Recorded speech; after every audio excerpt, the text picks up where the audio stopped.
পিরোজপুরের নাজিরপুর উপজেলায় মাচায় মিষ্টি কুমড়া চাষ করছেন কৃষকরা। আবহাওয়া অনুকূলে থাকায় ফলন বেশ ভালো হয়েছে।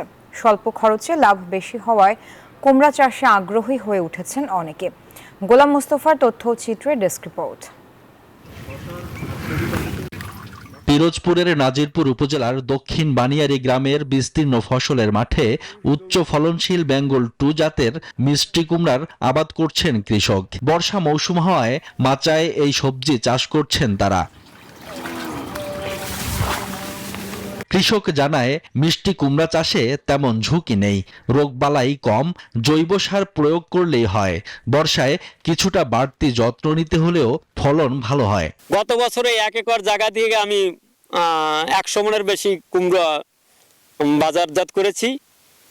এবার আমার গাছ তার থেকেও ভালো। বান্ডেল থাকলে প্রতি সেনমানিতে টাকা বাঁচবে।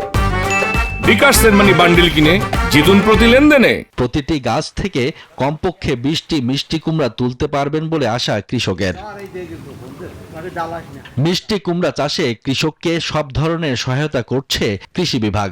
আমাদের এই অঞ্চলে যে সর্জন পদ্ধতি, কান্দি পদ্ধতিতে হয়, কান্দির সর্বোচ্চ ব্যবহার করার জন্য কৃষকদেরকে আমরা পরামর্শ দিয়েছি কিভাবে নেট পদ্ধতিতে ঝুলন্ত ভাবে তাদেরকে কুমড়া চাষ করা যায়, এবং কৃষক খুবই সাকসেসফুল হয়েছে এবং তারা লাভজনক হয়েছে। এটা এবং একটি চমৎকার লাভজনক ফসল হয়েছে। পিরোজপুরে এবছর প্রায় 178 হেক্টর জমিতে মিষ্টি কুমড়ার আবাদ হয়েছে, যা থেকে কুমড়া উৎপাদন হবে প্রায় 3382 metric ton. Desk report, news 24।